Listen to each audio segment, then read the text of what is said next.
बिस्मिल्लाहिर्रहमानिर्रहीम।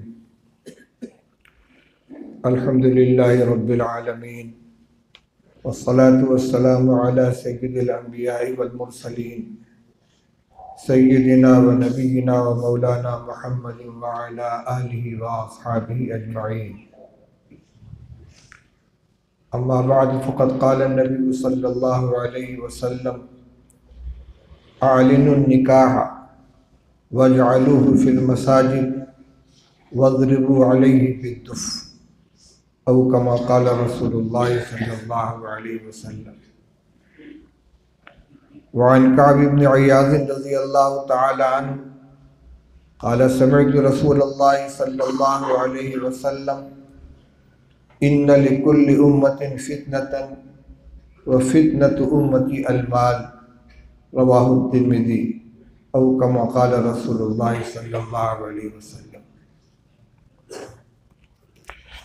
बुजुर्गान मुहतरम, अज़ीज़ों और भाइयों, अल्लाह जल्ल शानुहु अम्मा नवालुहु ने हमें यह हुक्म दिया है कि या अय्युहल्लज़ीना आमनु उद्खुलू फ़िस्सिल्मि काफ़्फ़ा वला तत्तबिउ खुतुवातिश शैतान इन्नहु लकुम अदुव्वुम मुबीन। ऐ ईमान वालो, तुम पूरे इस्लाम में दाखिल हो जाओ और शैतान के नक्श कदम की पैरवी मत करो, वो तुम्हारा खुला हुआ दुश्मन है।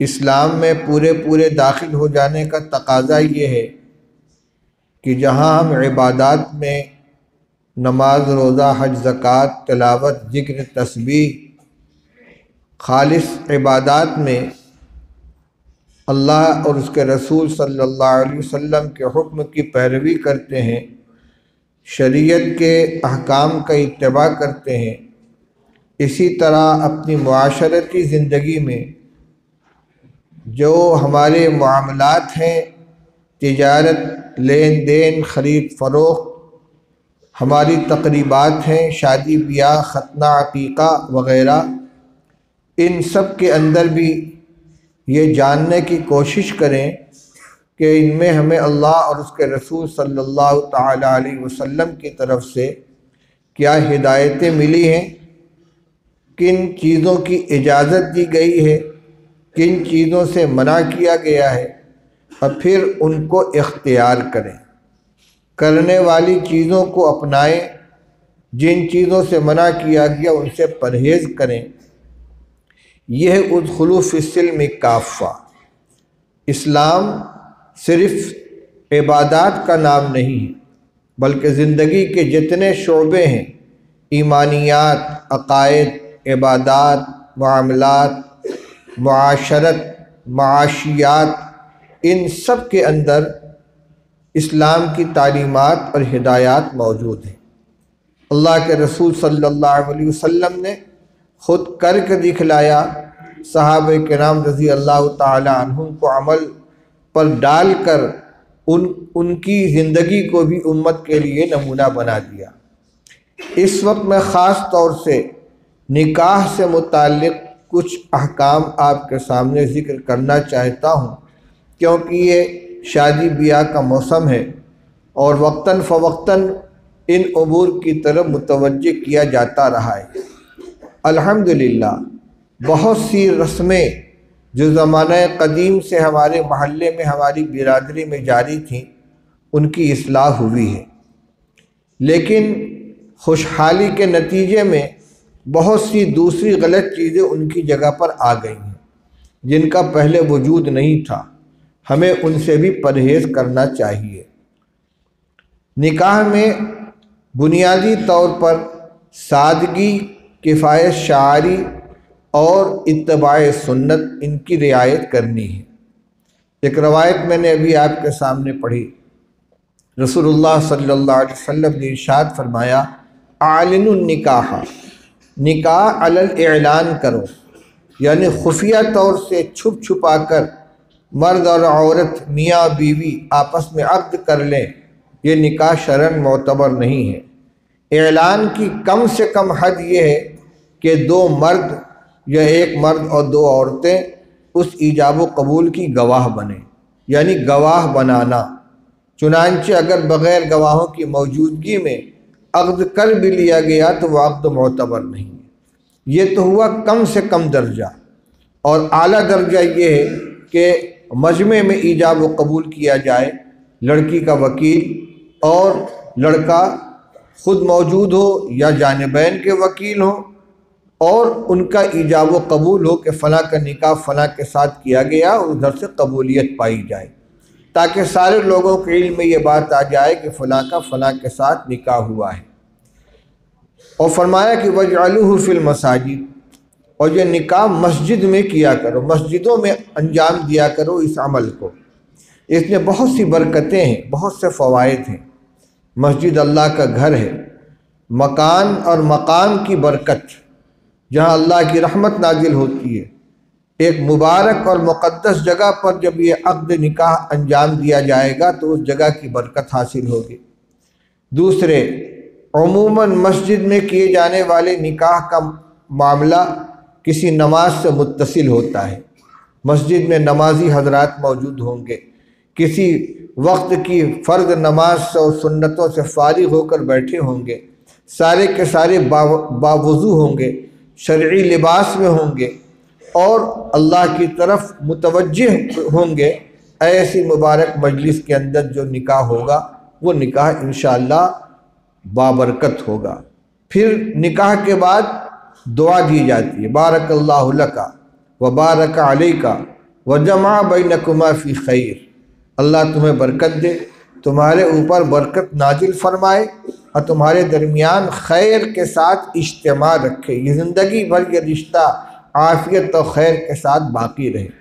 जिस निकाह का आगाज़ इस तरह होगा, लोगों की, नेक लोगों की मौजूदगी में, अल्लाह के घर में, बावुज़ू मजमे में, और उसके बाद दुआएं दी जाएंगी, तो इंशाअल्लाह वो निकाह बाबरकत होगा। बरकत का मतलब क्या है कि जो मकसद निकाह है शरीयत के पेश नज़र वो हासिल होगा। सबसे पहला मकसद क्या है? इंसान की फितरी ज़रूरत की जायज़ तरीक़े पर तकमील। अल्लाह ताला ने जिस तरह इंसान में सोने की, पीने की, खाने की, आराम करने की, सर्दी गर्मी से बचने की ख्वाहिश रखी है, तकाज़ा रखा है, इसी तरह एक उम्र पूरी कर लेने के बाद अपनी जिनसी ख्वाहिश की तकमील का भी इंसान के अंदर तकाज़ा रखा गया है। इस्लाम दीन फितरत है, शरीयत का कोई हुक्म फितरत के ख़िलाफ़ नहीं है। रसूलुल्लाह सल्लल्लाहु अलैहि वसल्लम ने इस्लाम को दीन फितरत करार दिया है। कुल्लु मौलूदिन यूलदु अलल फितरती, हर इंसान दीन फितरत पर पैदा किया जाता है। फ़अबवाहु युहव्विदानिही और युमज्जिसानिही और युनस्सरानिही, फिर उसके वालिदैन उसको यहूदी, नसरानी या मजूसी बना देते हैं। तो दीन फितरत है, इसमें हर फितरी तकाज़े की सही तरीक़े पर तकमील का रास्ता बताया गया है। तो निकाह का सबसे पहला मकसद ये है। दूसरा मकसद है इफ़्फ़त और पाकदामनी का हासिल करना, कि जब जायज़ तरीक़े पर अपनी ख्वाहिश पूरी करने का रास्ता मौजूद होगा तो इंसान गलत रास्ते पर नहीं जाएगा, और उसके जो रास्ते थे उन्हें बंद कर दिया गया। एक तो निकाह, दूसरी तरफ फरमाया कुल लिल मुमिनीन यग़ुज़्ज़ू मिन अब्सारिहिम व यहफ़ज़ू फ़ुरूजहुम, ईमान वाले मर्दों से कहिए कि अपनी निगाह थोड़ी नीची रखें, अपनी शर्मगाहों की हिफाजत करें। आगे फरमाया कुल लिल मुमिनात यग़ुज़्ज़न मिन अब्सारिहिन्न व यहफ़ज़न फ़ुरूजहुन्ना, ईमान वाली औरतों से भी फरमा दीजिए कि वो अपनी निगाह थोड़ी नीची रखें और अपनी शर्मगाह की हिफाजत करें। यानी बद नज़री और बद निगाही तक से रोका गया ताकि इंसान की इस्मत और इफ़्फ़त और पाकदामनी पर असर न पड़े। इसी तरह रसूलुल्लाह सल्लल्लाहु अलैहि वसल्लम ने इरशाद फरमाया कि अगर किसी शख्स की नज़र किसी औरत के ऊपर पड़ जाए और वो उसको अच्छी लग जाए तो उसको चाहिए कि वो अपने घर जाए और अपनी घरवाली से अपनी ज़रूरत पूरी कर ले, क्योंकि अल्लाह ने उसके पास भी वही चीज़ रखी है जो इसके पास है। ये मकसद कब हासिल होगा? जब निकाह होगा।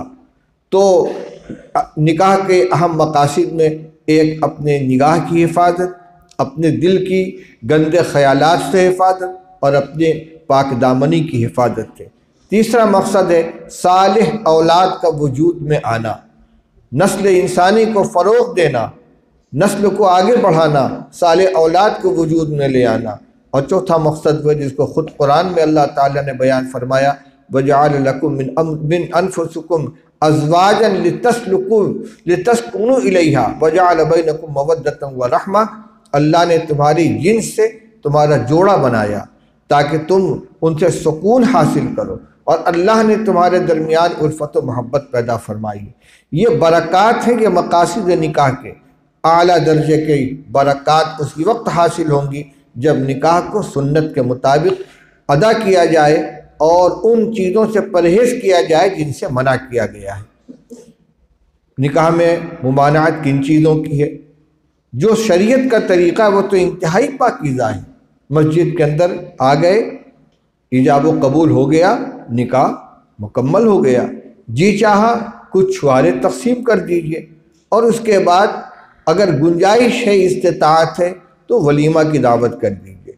वलीमा लड़के की तरफ से, लड़की की तरफ से कोई दावत नहीं है। और वलीमा की असल ये है कि जब ज़ौजैन की आपस में मुलाकात हो जाए उसके बाद दावत कर दी जाए, और अगर ज़रूरत हो तो ख़ुद निकाह के बाद भी ये दावत की जा सकती, उसकी भी कोई मकदार नहीं है। अल्लाह के रसूल सल्लल्लाहु अलैहि वसल्लम ने वलीमा फरमाया है, मुख्तलिफ़ दर्जों का वलीमा फरमाया है।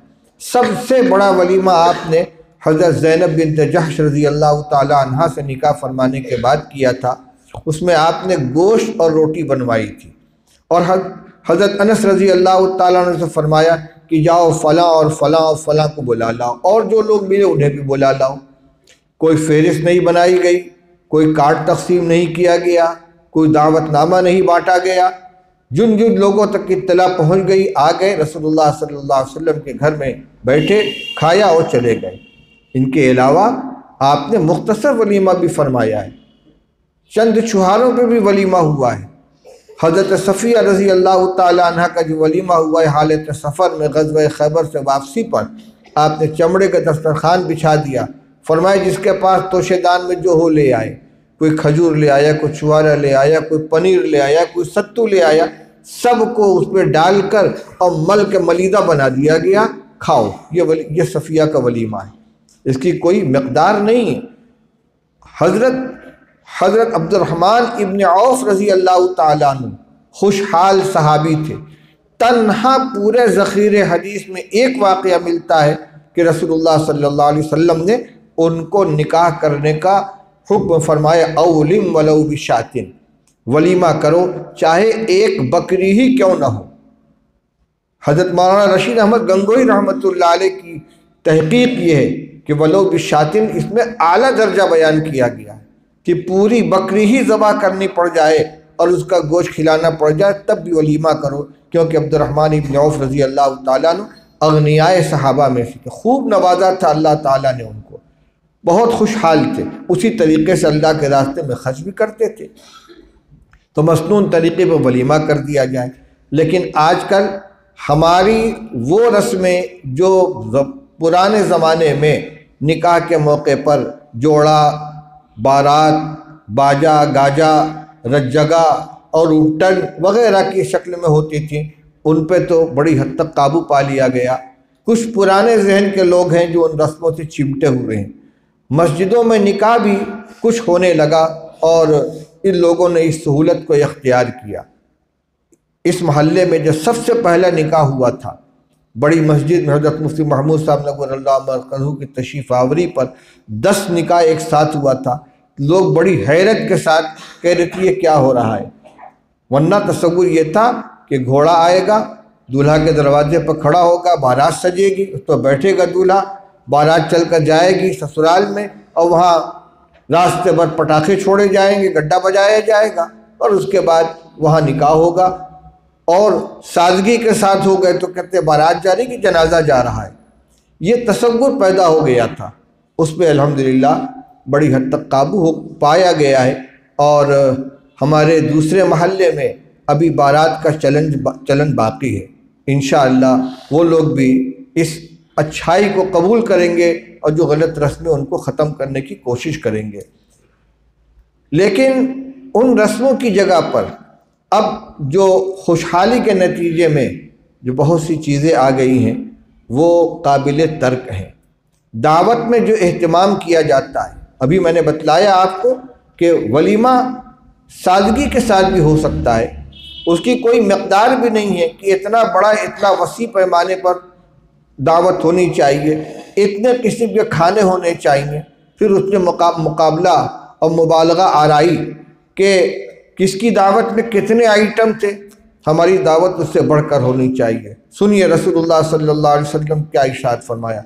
आपने फरमाया अल मुतबारिआन ला युजाबान, दो आदमी जो एक दूसरे के मुकाबले पर दावत कर रहे हों, दोनों में से किसी की दावत में शिरकत नहीं की जाएगी। एक तरफ आप फरमाते हैं कि एक मुसलमान का दूसरे मुसलमान के ऊपर 6 हक़ है, और उन 6 हुकूक में एक हक़ ये भी बयान फरमाया युजीबहु इज़ा दआहु, कि जब कोई मुसलमान किसी को दावत दे तो उसकी दावत में शिरकत करे। इजाबतुद दाई, दाई की दावत को कबूल करना, इसको आपने उसका हक़ करार दिया है। अगर उसमें कोई मासियत न हो, कोई रुकावट न हो, कोई ख़राबी न हो, माल भी मुश्तबा नहीं है, माल भी हराम नहीं है, और उस मजलिस के अंदर कोई मुनकर भी नहीं है, तो उस दावत को कबूल कर लेने की रसूलुल्लाह सल्लल्लाहु अलैहि वसल्लम हिदायत देते हैं। हाँ, इसकी गुंजाइश देते हैं कि चला जाए, जी चाहे खाए जी चाहे ना खाए, यानी दावत कबूल कर लेना अलग चीज़ है और खाना खाना अलग चीज़ है। उसने बुलाया, उसके घर हाजिर हो गए, उसके बाद कहा भाई मैं खाने से माजूर हूँ, तबीयत ख़राब है, बीमार है, या रोज़े से हैं, या कोई वजह है, खाना खाने से माजूर हूँ, तो उसको इसरार भी नहीं करना चाहिए। इसलिए कि इजाबतुद दाई का मतलब हुआ दावत देने वाले के घर पहुँच जाना, बशर्ते कि कोई माने ना हो।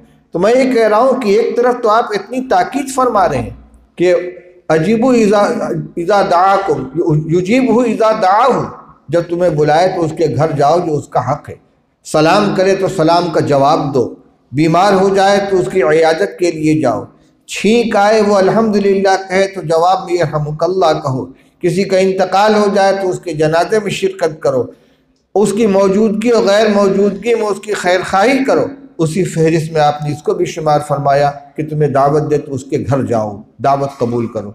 लेकिन उसके बावजूद आपने 2 तरह की दावत से मना फरमाया। आपने फरमाया कि बदतरीन खाना वो खाना है, बदतरीन दावत वो दावत है जिसमें फ़ुक़रा को नज़रअंदाज कर दिया जाए और अगनिया को बुलाया जाए। बदतरीन दावत करार दिया, ऐसी दावत में नहीं शिरकत करनी है। दूसरी तरफ फरमाया कि अल-मुतबारियान ला युजाबान, जो 2 आदमी एक दूसरे के मुकाबले पर दावत कर रहे हों, मुकाबला आराई कर रहे हों दावत में, उनकी दावत को कबूल नहीं किया जाएगा। ये हमारा अपने ज़मीर के अंदर झांक कर देखने का मामला है कि हमारा जज्बा क्या है। अल्लाह ने आपको नवाजा है, खुशहाली अता फरमाई है, तो उसको सही मसरफ़ के अंदर खर्च करें, उसको आखिरत की कमाई के लिए खर्च करें, ज़्यादा से ज़्यादा वहाँ के लिए ज़ख़ीरा करें, गरीबों की मदद करें, नेक कामों में खर्च करें। और हज़ार रुपया कीमते से कीमती शादी कार्ड छपवाने के ऊपर, और हज़ार रुपये बल्कि लाखों तक शादी का मंडप सजाने में, रोशनी करने में, आराइश और ज़ेबाइश करने में, अच्छा से अच्छा फर्श फरूश बिछाने में, मेज़ कुर्सी का इंतज़ाम करने में यह खर्च करना, ये सब ज़ाया जा रहा है, क्योंकि खाने वाला तो सिर्फ खाना खाएगा, और ये सब अपनी नुमाइश है, अपने पैसे की नुमाइश है, इनसे बचना चाहिए। दूसरी है कि खाने की रसूलुल्लाह सल्लल्लाहु अलैहि वसल्लम ने कुछ सुन्नत बताई है। अपने घर में खाना खाया जाए, किसी दावत में खाया जाए, खिलाने वाले और खाने वाले दोनों को उसकी रियायत करनी चाहिए। सब जानते हैं कि सुन्नत तरीक़ा ये है कि दस्तरखान बिछाया जाए, उसके ऊपर खाना चुना जाए, और तवाज़ु के साथ बैठकर बिस्मिल्लाह पढ़कर खाना खाया जाए, और खाने से फारिग होने के बाद अल्हम्दुलिल्लाह पढ़ा जाए। अगर दस्तरखान पे कोई चीज़ गिर जाए तो उसको उठा के साफ़ करके खा लिया जाए, और खाने के बाद बर्तन को उंगली को चाट के साफ़ किया जाए। खाने से फारिग होने के बाद दुआ पढ़ी जाए, मसनून दुआ है, अल्हम्दुलिल्लाहिल्लज़ी अतअमनी व सक़ानी व जअलनी मिनल मुस्लिमीन, और अगर किसी दूसरे ने खाना खिलाया है तो उसको दुआ दी जाए, अकल तामकुमुल अबरार वसल्लत अलैकुमुल मलाइका व अफ्तर इंदकुमुस साइमून। क्या दुआ है? अल्लाह अकल तामकुल मलाइक अकल तामकुमुस सालिहून, नेक लोग तुम्हारा खाना खाएं, फरिश्ते तुम्हारे ऊपर तुम्हारे लिए रहमत की दुआएं फरमाएं, और अफ्तर इंदकुमुस साइमून, रोज़ादार तुम्हारे दस्तरखान पे रोज़ा इफ्तार करें। यानी ये तुम्हारा खाना सब के सब नेकी का ज़रिया बने। इसी तरह अल्लाहुम्मा अतइम मन अतअमना वस्क़ि मन सक़ाना, अल्लाह जिसने मुझे खिलाया तू उसे खिला, जिसने मुझे पिलाया तू उसको पिला, और ख़ुद अपने इस नेमत पर अल्लाह का शुक्र अदा करे। अल्हम्दुलिल्लाहिल्लज़ी अतअमनी व सक़ानी व जअलनी मिनल मुस्लिमीन। अल्लाह का शुक्र है इसने मुझे खिलाया पिलाया, मुझे ईमान वाला बनाया। ये सब के सब ज़िक्र है, ये दुआएं हैं। हमारा खाना भी इबादत बन जाए, खिलाना भी इबादत बन जाए, खाने की मजलिस ज़िक्र बन जाए। अब आज क्या है, खाने के लिए लोगों के घरों में तंगियां हैं। पहले घरों के अंदर जगह होती थी, पसार होती थी, उसमें खिला देते थे। गलियों के अंदर जगह बनाकर टिपाई लगाकर तख्त लगाए खिला देते थे। अब शादी घरों में खिलाना पड़ता है। लेकिन क्या ज़रूरी है कि शादी घर को उसी तरह सजाया जाए? लाखों रुपए खर्च किए जाएं इन फजूलियात के अंदर। जगह ले ली, चौकी बिछा दी, फर्श बिछा दिया, चांदनी बिछा दी, बैठा के खिला दीजिए। ये दीवारों को सजाने में और छत के बनाने में और रोशनी करने में जो पैसे खर्च हो रहे हैं, जाहिर बात है कि ये बक़द्र ज़रूरत तोशनी बक़द्र ज़रूरत फ़रोख्त, तो ज़रूरत में आते हैं, और जो ज़ायद है ये सब के सब लग़वियात हैं, ये माल का गलत इस्तेमाल है। इसी तरह जो अगर कहीं शादी घर में खिलाना है तो चौकी के ऊपर दस्तरखान बिछाकर खाना खिलाया जा सकता है। क्या ज़रूरत है कि मेज़ पर खाना खिलाया जाए? रसूलुल्लाह सल्लल्लाहु अलैहि वसल्लम के खाने की जो सुन्नत बयान की गई है, शमाइल तिरमिज़ी में रवायत है, मा अकल रसूलुल्लाह सल्लल्लाहु अलैहि वसल्लम अला खिवानिन क़त्तु, कभी आपने मेज़ के ऊपर खाना नहीं खाया। खिवान की तशरीह शारहीन यूँ करते हैं कि 4 लकड़ियों के ऊपर एक लकड़ी बिछा दी जाए, उसी को तो मेज़ कहते हैं। उसकी तरक्की याफ्ता शक्ल मेज़ है। खाना जिस जगह रखा हुआ है उसी जगह पर आदमी बैठे खाने की तरफ झुक कर खाने का एजाज़ करते हुए खाए। मेज़ के ऊपर खाने की जो ममानात की वजह क्या है? खाने को हम ऊंचा कर रहे हैं, हम अपनी जगह बैठे हुए हैं। इसका जो मुतबादिल तलाश किया गया है वो भी कोई अच्छा नहीं है कि ज़मीन के ऊपर चौकी पर बैठकर और आगे 1 फीट की बुलंद जगह बना दी गई, उस पर 10 खाना रख दिया गया। तो ठीक है, अलग अलग मेज़ नहीं, लेकिन खाना तो ऊंचा किया गया। दस्तरखान पे बैठें, खाना उसी दस्तरखान के पास बैठें, खाना दस्तरखान पे रखा हुआ है और तवाज़ो के साथ खाने की तरफ झुक कर खाना खाना चाहिए। रसूलुल्लाह सल्लल्लाहु अलैहि वसल्लम इरशाद फरमाते हैं, अम्मा अना फला आकुल मुत्तकिअन, मैं तो टेक लगाकर खाना नहीं खाता। ये बड़ों का ये तरीक़ा दुनियादारों का है, मुतकब्बिरीन का है। हाथ में ले लिया, टेक लगाए हुए बैठे खा रहे। आप मैं तो ये नहीं करता। अगर आपके साथ मोहब्बत है, आपकी सुन्नत से प्यार है, तो जो हुजूर सल्लल्लाहु अलैहि वसल्लम फरमाने कि मैं तो ऐसा नहीं करता, तो क्या हिम्मत है किसी उम्मती की उनका मैं तो ऐसा करता हूँ? हुजूर फरमाते मैं तो नहीं करता, और हम अपने अमल से या अपने कौल से कहें कि नहीं हम करेंगे, ये कहाँ का तरीक़ा है?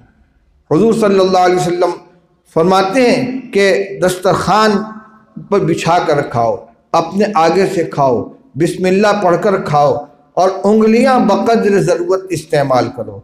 खाने से फारिग होने के बाद बर्तन को चाट कर साफ़ किया जाए। नई तहजीब की नक्काली ने इन चीज़ों को ऐब बना दिया है। अगर कोई खाने से फारिग होने के बाद बर्तन को चाटे, उंगलियों को चाटे, तो लोग कहेंगे बड़ा नदीदा मालूम होता है, कभी खाने को नहीं मिला है। रसूलुल्लाह सल्लल्लाहु अलैहि वसल्लम फरमाते हैं, तुम नहीं जानते कि खाने के कौन से हिस्से में बरकत है। फ़इन्नका ला तदरी फ़ी अय्यतिहिल बरका, हो सकता है कि वही एक दाना तुम जो छोड़ कर उठ रहे हो, जो उसमें लगा हुआ छोड़ कर उठ रहे हो, उसी के अंदर बरकत है। खाने की बरकत क्या है? जिस्म के अंदर क़ुव्वत आए, सेहत आए, उस ग़िज़ा को इस्तेमाल करके अल्लाह की इबादत करने की तौफ़ीक़ मिले। खाना भी सिर्फ पेट भरने के लिए नहीं है, एक मोमिन खाना शुरू करता तो बिस्मिल्लाह पढ़कर, खाने से फारिग होकर अल्लाह का शुक्र अदा करता है, खाने को अल्लाह की नेमत समझता है, कद्र की निगाह से देखता है। रसूलुल्लाह सल्लल्लाहु अलैहि वसल्लम ने कभी पूरी ज़िंदगी में खाने पर ऐब नहीं लगाया। आज खाने के बाद तबसरा करना भी ज़रूरी है। दावत करने वाले अकाबिर भी दरवाजे पर इस इंतज़ार में खड़े हैं कि हर जाने वाला खाने की तारीफ़ करे, और खाने वाला भी अपनी ज़िम्मेदारी समझता है ये खाने की तारीफ़ की जाए।